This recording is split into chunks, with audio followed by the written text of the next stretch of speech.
Hi, everyone. Welcome back to Book Talk Tuesdays. I'm Miss Jessica, and this is our video book review show for kids ages 8 to 12, all about brand new books. And I have a special guest, and my coworker is here today, and she's actually back. This is her second episode of Book Talk Tuesdays. Hi, everybody. I'm Amy, and I work at the circulation desk as a library assistant. And you might notice Amy has some special things hanging up in the room behind her. If you can see, she might be a little bit of a Red Wings fan. Just maybe. And that's perfect for today because we are talking all about brand new sports books for kids. So some of these are chapter books and novels. Some of these are nonfiction books, and I even have a couple biographies for you. So all kinds of books all about sports.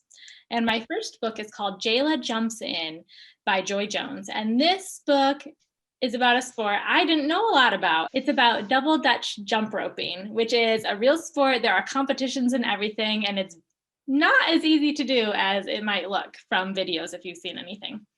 So it's about a girl named Jayla, and she's really kind of feeling lost. She has this really big extended family, so she has all of these cousins, but she herself is an only child. And none of her cousins are really her age. There's the babies and the little ones, and then all of her older cousins are all teenagers already, and she's right in the middle by herself. And at school, her best friend actually lives kind of on the other side of the city, so it's really hard to meet up with her friend when they're not in school over like Thanksgiving break and things like that. It's just really hard for them to get together. And so she's just feeling kind of lost and alone. And at Thanksgiving, Jayla finds out that her mom, who is currently on orders from her doctor to lower her blood pressure and start eating better and getting more exercise, actually used to be an athlete. She was a double Dutch champion, went to competitions, won them, won tons of awards and medals.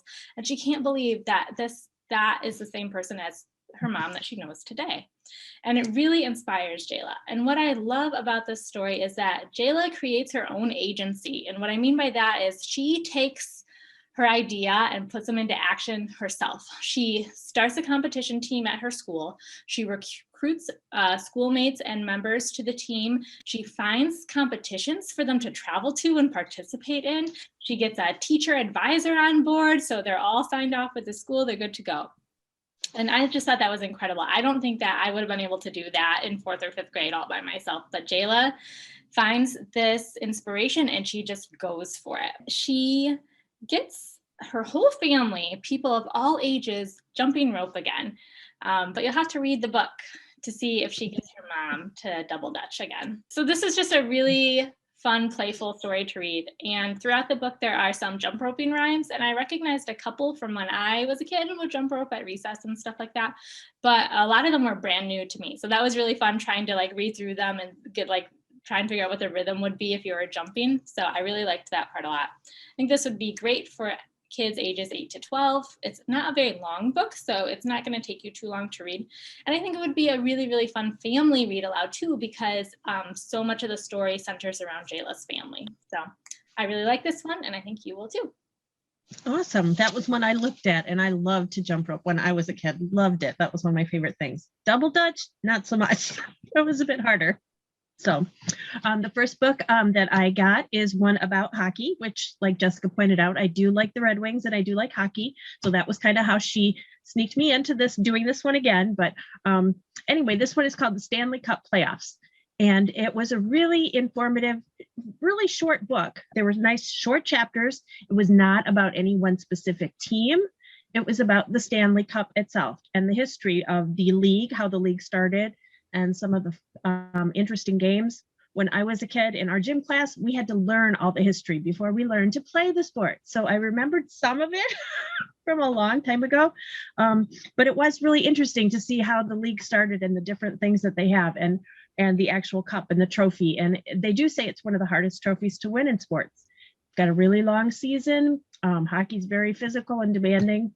I did enjoy the fact that just reading it, I could hear sounds. I could hear it. It was really well written as far as that. It also has at the back of it a list of all the champions from 1927 on, which I thought was kind of neat to go back and go through and see and realize how long this has been going. My favorite part was about a game played in the fog, that they actually played in the fog. I cannot even imagine. So I really think if you at all like sports, hockey, you really need to read this book and find out about that game. Just even if you just read that part, as fast as they're going on skates, I can't imagine not being able to see what's coming. So great book. If you need to do a report or you're just interested in finding something out about hockey, this is a great book. So try to remember The Quest for Hockey's Biggest Prize by Matt Doden. So on the new shelf, check it out. So that game in the fog, so then they were playing outside, right? It sounds like they were playing inside. It was inside. And the way the temperature was, it was so warm that the ice was melting, and it was it was very interesting. Oh my goodness. You mentioned that book covered a lot of the league history, and I actually have another book like that.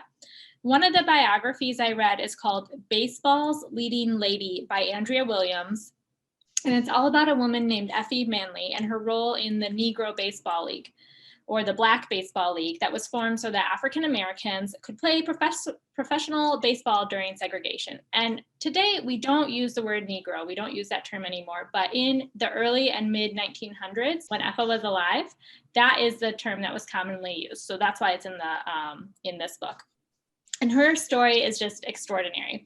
She was a Black woman, and she co-owned and managed a baseball team at a professional level in a time when that just wasn't done.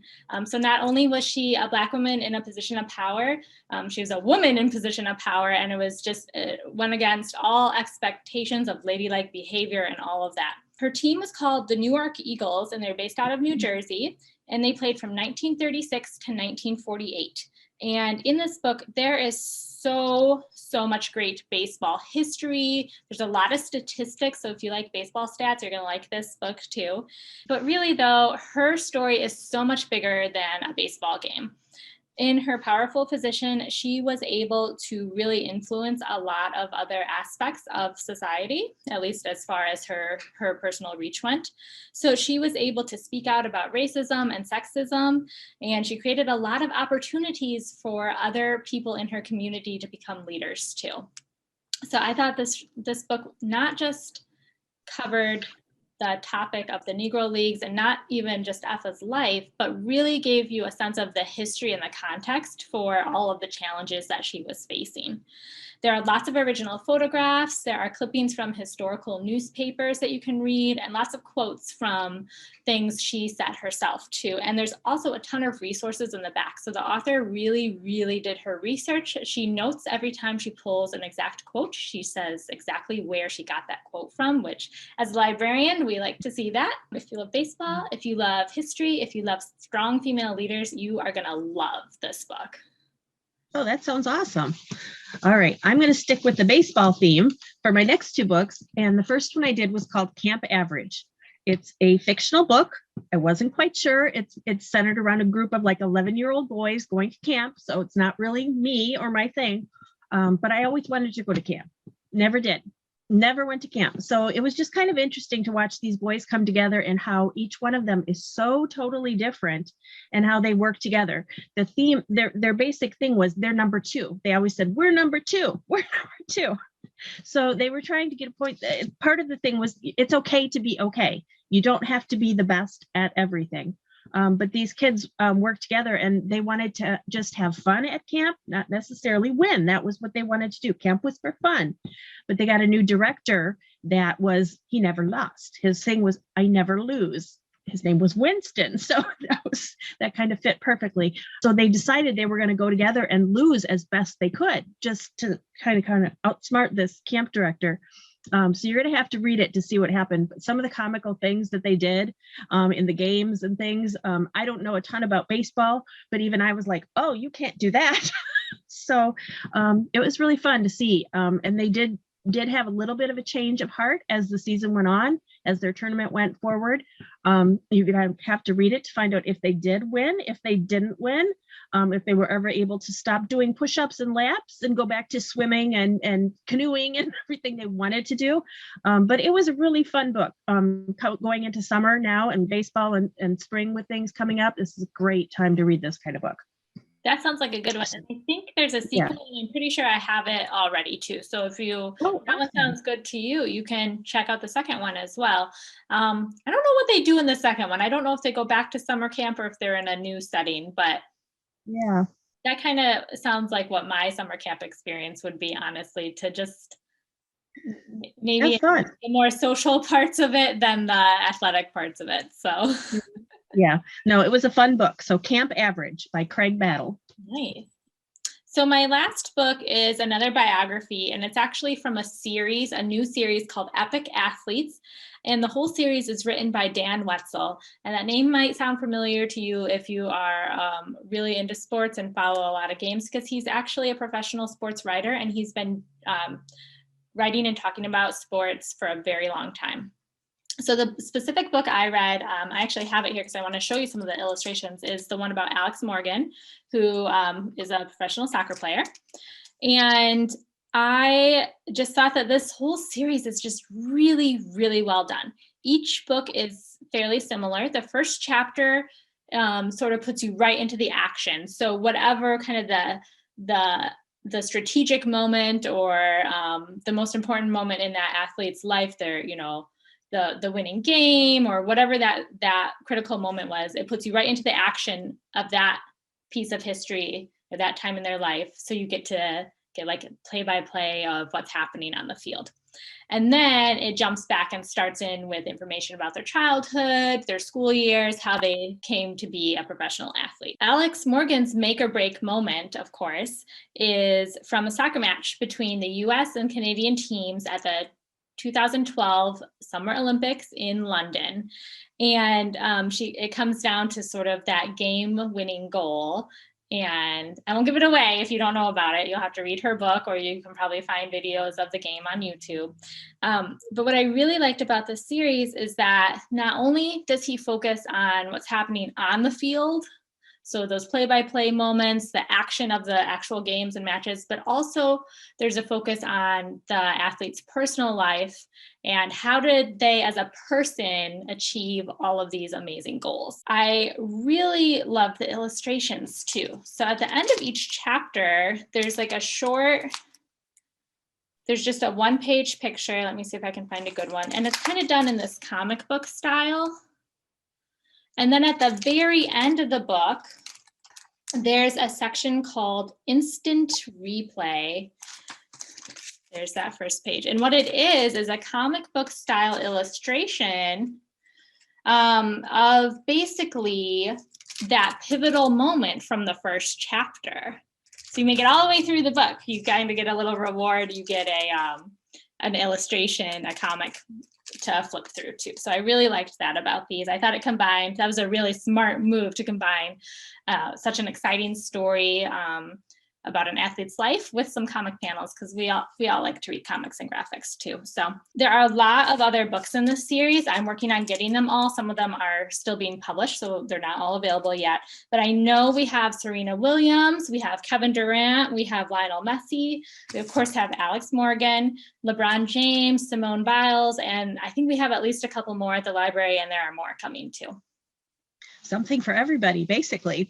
There should be. Yeah. Awesome. All right. The last book I read was probably my favorite of the three. And I wasn't sure when I started it, but it's called A High Five for Glenn Burke.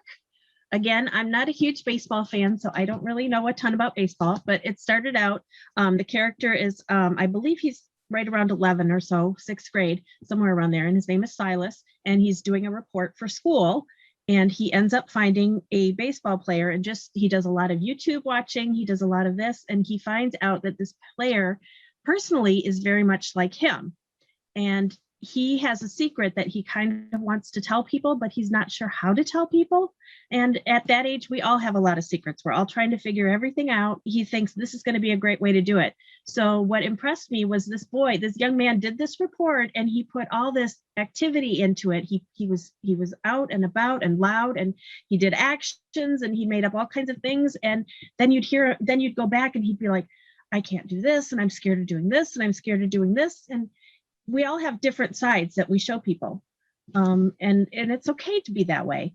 And so he did end up coming and telling his best friend what his secret was, and that it changed things. It did change things for them just a little bit. And that's okay. And things can change as they go along. Not everything is going to be perfect as you're a kid, as you're an adult, as you're growing up. It doesn't. And this player had that experience. He had some bad experiences. He was in the 1970s, Glenn Burke. He played for the Dodgers. He played for the Oakland A's and had some pretty awful experiences. And it's something that I don't really think we see now. Things have changed enough in our lifetime that we don't see this. But it was really nice for him to find someone that he connected with, a character that he could find some common ground with, and then use that to help him come out with what he wanted to come out with, and realize that it was okay. Your friends are going to accept you. If they don't accept you, it's okay. You work around it. You can still be part of a team. And his confidence was just amazing on the outside. And then to see that he still struggled on the inside, which is something, like I said, that we all do. The other thing was really cool was a high five. Glenn Burke invented the high five. That was something I had never heard of. So that interesting story is in there, woven throughout the whole thing. So if you ever wondered, or if you didn't, where the high five started, came from, that's where it came from, is Glenn Burke. And if you read this book, you're going to find out. That's so cool. I didn't know that either. Well, thank you so much, Amy, for joining me again. I hope that all these books about sports, lots of some biographies, some nonfiction, some fiction, some nice chapter books, have inspired you to pick up a new book about sports and maybe do a little reading in between playing games. If you need help putting any of these books on hold, you can call a librarian at 734-475-8732, extension 219, or email us at ref@chelseadistrictlibrary.org. Thanks for watching.